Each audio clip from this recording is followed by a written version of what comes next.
แขวงเชียงขวางปัจจุบันกำลังศึกษาอยู่ที่มหาวิทยาลัยแห่งชาติสาขาสังคมสงเคราะห์ปี 2คติประจำใจของน้องแมนคนที่มีคุณค่าคือคนที่เห็นคุณค่าของคนอื่นเพราะว่าเขาเชื่อว่าสังคมที่ดีนั้นคือสังคมที่รู้จักช่วยเหลือซึ่งกันและกันย้อนจงกุลุเปงวาใบโลเชียยิงวานุยงนางเก่าชมตัวหนังรู้แสงเสียงขวางตัวตาชิโนผู้ต่อกันดาวย้อนเจ้ามหาวิทยาลัยแห่งชาติสาขาสังคมสงเคราะห์ชงอ้อโลลูวันย้อนดอนใดเดินกุลุเชียยองตูนั่งว่าม่วงดีเยอะตูนั่งว่าปอเหลือตูม่วงดีวิเวชดาวจังเตียยี่เจจงว่าจงดาวยอยี่เจจงว่าเปาชีปาเพราะว่าเจ้าขอขอบใจ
ใจอย่าเฝ้าท้อพักผ่อนให้เพียงพอแล้วไปให้ถึงnhớ trong chia trong chia cầu chùa ôn tên nọ cũng lúc tên mùa mấy trong sầm mông mùa cũng cho kế được sáng sinh khoảng tua cũng lúc nhung nhung mơ cầu chùa sông cũng nhớ con trai chi đại giàu ép lên đầu lâu cũng cần tới ta nhớ trong lúc chế cầu và khả năng làm sầm thâu để cầm hai làm một dịch kiện cũng lúc học kia là gia toàn đê cũng nhớ nó với con trai trắng sử sáng chùa kể cho nhớ trong đầu bấy trong dịch dịch tiên cha sầu đào nhớ chỉ cú tên trai mua đồ thầu trai lời nhớ của nhắn của chùa tu sa tu nhia với ấy tu thầy chỉ tia phân trồng lo lúc nhẹ lúc gì ý trồng nhẹ trồng gì cái tiếng cha sợi đời và cũng nhẹ cũng gì được có tiền được mấy tu thầy rồng qua châu khổ hợp giải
ก่อนต้องขอเฮียนบรรดาคณะกรรมการและคณะจัดตั้งในงานนี้น้องเองมีชื่อว่านางวิลีลีเลียนหนูมีอายุ18 ปีน้องมาจากแขวงเวียงจันทร์ปัจจุบันน้องกำลังเรียนอยู่ที่ห้องเรียนนศ52น้องแมนผู้เข้าประกวดใหม่และแอนสาว5คติประจำใจของน้องแมนฮักซ่าให้ฮักขุนฮักตนให้ฮักเกียรติnhớ sông chia sông ốc xé khẩu chuaวันนี้น้องไปอยู่ทางใช้เชียร์กันโดยจ่องคณะกรรมการรอยย่อจ่องฝืนตั้งจ่าลูกบองเห่าชิดตึงไทยกองจัวผมว่าลูกเบลหัววีก็มองสั่งดีผมว่าลูกโยเก่าหยีชงผมตัวหน่อลูกสังเวียนการตัวแต่ชีนอก็เก่าเก่าเนี้ยเก่าลูกเฉยเก่ารอสอชี้ย่ออผมโยตัวไทยตีเด็ดเราชิดตึงแอมเหมือนเก่าชี้เจ้าเกศาไม่น่าจะกับลูกเชียวไว้ย่อnếu như lúc tết thảo有主lúc有thấy nè nếu như tổ khen có chủ lúc有mang ngỏ họ có cho khỏ khọp chảy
ศึกษาอยู่ที่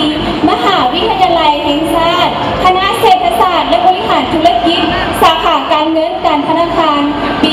4คติประจำใจของน้องเมนอยากเก็บเอาคำวิพากษ์วิจารณ์ของคนอื่นมาใส่ใจเพื่อท้อจงเก็บเอาไว้เป็นแห่งบันดาลใจในการพัฒนาตัวเองnhớ chồng của luôn bê hù đa linh sẵn lâu của một lúc nhung nên gọc bê chồng của nhớ sáng xiên khoảng tua ta chỉ nó của ta tỏ cả đời nhớ trâuมหาวิทยาลัยแห่งชาติคณะเศรษฐศาสตร์เทคโนโลยีธุรกิจสาขาการเงินการธนาคารชงเปล่าจะเกษาโอnhớทุกใจของcủaลูเชียเนื้อยอnhớ chủที่ชอบเธอนู่นหรือตู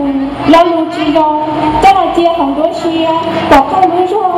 nhớ chủ thầy chia cháu đại cháu hồ kia cóอยู่ทุกเพลงโอ้เจ้าเข้าใจ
การและคณะทำงาน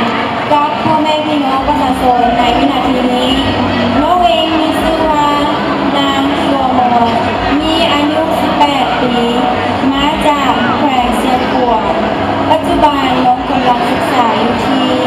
วิทยาลัยลาวอเมริกาอีกทีหนึ่งคติประจำใจของน้องแมนพรสวรรค์ย่อมเป็นของทุกคนแต่พรแสวงย่อมเป็นของคนดูมันเท่านั้นยอดรองชิงเชียเอาเชียกับจัวcon đây nó sẽ chia trâu đi chúng nó trâu chở cho nó cho ua chia những sự kỹ năng cho sau đời nó trâu không phải nó của lúc em hoa xua xình mò của mỗi lúc lý do tàu gì xong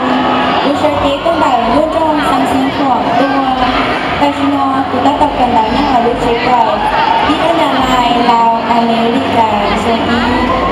lo lâu nhớ đơn đạo của đất chia đó kế một bên sự xua từ nhau mò đã chỉ kế bao nhiêu kế con chế chưa giao tiếng hoa sáng chỉ ở thiên lý mùa sinh qua trong và học dài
น้องได้จบการศึกษาจากมหาวิทยาลัยแห่งชาติคณะเศรษฐศาสตร์บริหารธุรกิจปัจจุบันน้องกำลังเฮ็ดเวียกอยู่ที่บริษัทลาวอาเซียนคติประจำใจของน้องแมน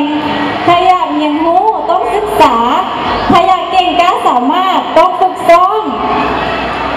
ย้อนยองกุลุเปรูใช้กระมองสังชงมนุษย์ยูนางเกาอี้ชงตัวแต่ลูกสังเวียงจันทร์ตัวกูกับตั้งแต่เชียร์เนี่ยโตมหาวิทยาลัยแห่งชาติคณะเศรษฐศาสตร์บริหารธุรกิจแต่ชิโนกูตั้งโตห้องดื่มยอดโตลูกตัวซ่าเราอาเซียนเรียนรู้ย้อนดูแต่หอคุณก็เชียร์ยอจะเก๋สาวเป้าอยู่จุยตัวเก่าจะเก๋สั้นเจอยู่จุยตัวข้างตัวเจ้าขอบใจ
ายดี